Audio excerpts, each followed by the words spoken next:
Hello and welcome to Econ and Decon. I appreciate you joining me. Today we're doing the third part of our three-part inflation series. If you haven't already seen the first two episodes or you just need a quick refresher, links are right here in the corner. Go check them out now. In our first part, we talked just as a general overview how to understand inflation, but most importantly, how to understand when you're being lied to about it. In part two, we really dug into who exactly benefits from inflation and why is it that the Federal Reserve feels like a hero for causing it. Captain Powell, he's our hero, gonna take it down to zero. Fire! Wind! Water! Heart! Money printer! We talked about three general categories of people that benefit from constant inflation: debtors, asset owners, and producers. And then we dug a little bit more into the effect that constant inflation has on three industries, one being real estate, and how real estate companies are really incentivized to put a lot of money into the housing market, how this is not really good for young people or first-time home buyers just trying to buy a house that they actually want to live in, because this flood of money into the market makes it unaffordable. So obviously that's not good for people. If you're homeless, just buy a house. We then talked about corporations and how constant inflation incentivizes corporate consolidation, which leaves you with fewer options in the market, which again is not good for anybody as a consumer. Black girl magic! And then finally, we talked about governments and how governments not only benefit from constant inflation, but also how they benefit like nobody else from lying to you about it, which is convenient because the government's the one that reports the inflation number. I don't like the look of it. At the end of the last episode, we dove into not only how hiding inflation makes government numbers look better, but how it also lowers their Social Security liability, meaning it lowers the payments they have to make to senior citizens and retirees. Also, not good for people. In this episode, we're really going to dive down deep into how the Consumer Price Index works and how it has changed over the years to the point where now it is designed to lie to you. Buckle up. It's nuts and bolts time.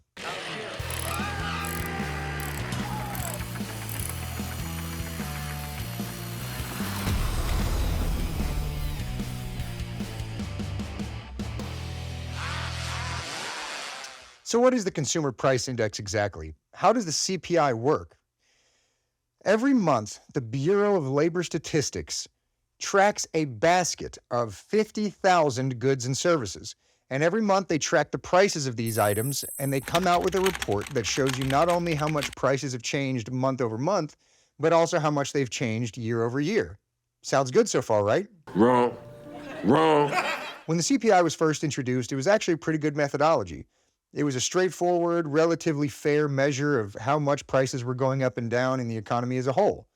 But in the 1970s and into the early 1980s, inflation was out of control. We were getting 10, 12, 13% inflation readings, which was causing a lot of political problems. This is actually the biggest reason that Ronald Reagan was swept into office in 1980, because he was talking about it honestly, and he was promising that he could fix it. Inflation is the cause of recession and unemployment, and we're not going to have real prosperity or recovery until we stop fighting the symptoms and start fighting the disease. So like any good politician, what Ronald Reagan knew was that when you have a fever, what you really need is a new thermometer. I got a fever. The first major change to the CPI came in 1983. You see, housing and shelter makes up about 40% of the overall basket, which sounds like a big number, but that actually makes sense since a mortgage or rent payment is the biggest expense for most households. But prior to 1983, what it was included in that 40% of the basket was home prices, the price to buy a home, which to me made sense. But in 1983, they changed it from home prices to owner's equivalent rent. Now, this is a related measure, but it's a different measure. You see, housing prices go up much faster than rental prices, especially in good times, especially when there's a lot of money flowing around and people have jobs. Because people who have money want to buy houses. Most people don't want to rent. So statistically, historically, housing prices go up much faster than rental prices. So the Bureau of Labor Statistics pulled home prices out and replaced them with actual rental prices plus survey data, where they call homeowners and ask them what they would charge themselves in rent to live in their house. Super scientific. Not only did this permanently lower the inflation number for an item that makes up 40% of the CPI basket, but it stopped tracking people's real costs. I mean, most people are looking to buy a house, so it's understating their actual costs of living. I mean, buying a home is the first leg up into wealth for most people. It's the first real asset that most people own. I mean, after all, is anybody striving to rent? It's a good thing poor people hate buying houses, eh, Withers? Indeed.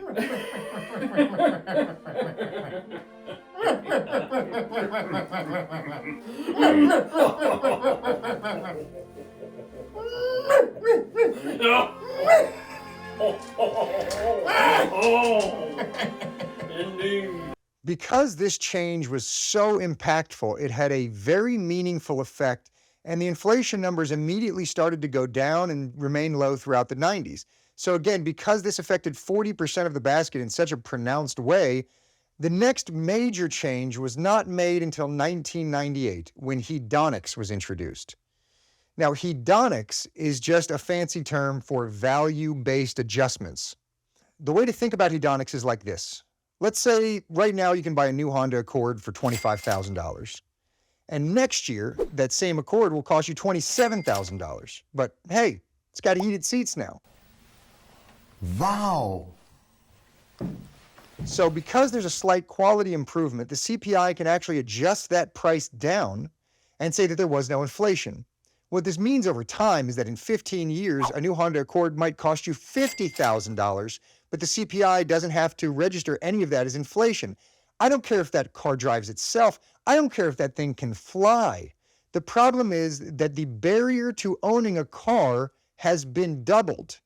I mean, a $25,000 car won't exist anymore in 15 years. Like unless it's a Kia or something, but who drives a Kia?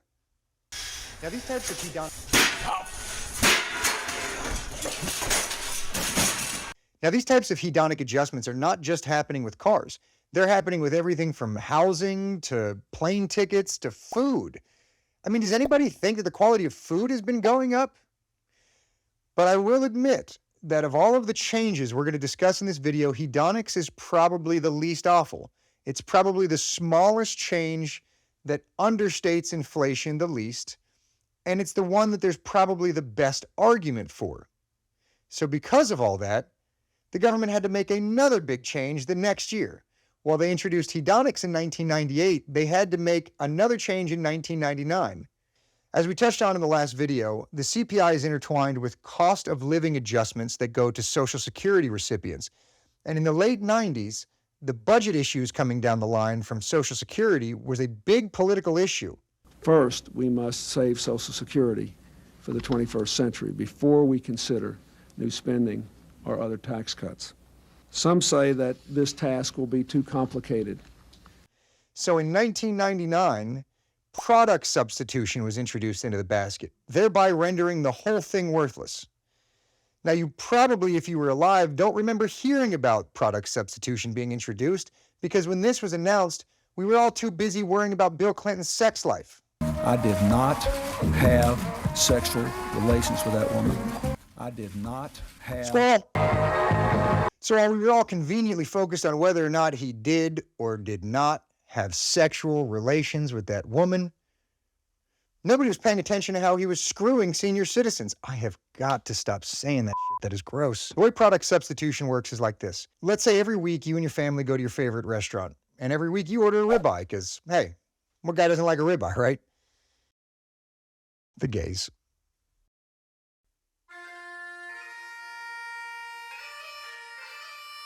I'd like to take this opportunity to apologize to anybody in the LGBTQ plus community who was offended by my careless words. I recognize now that it was wrong. I was way off base, and I hope to grow in the future as a person. It's clear to me now, through careful introspection and conversations with my friends in the gay community, that nobody likes meat more than the gays.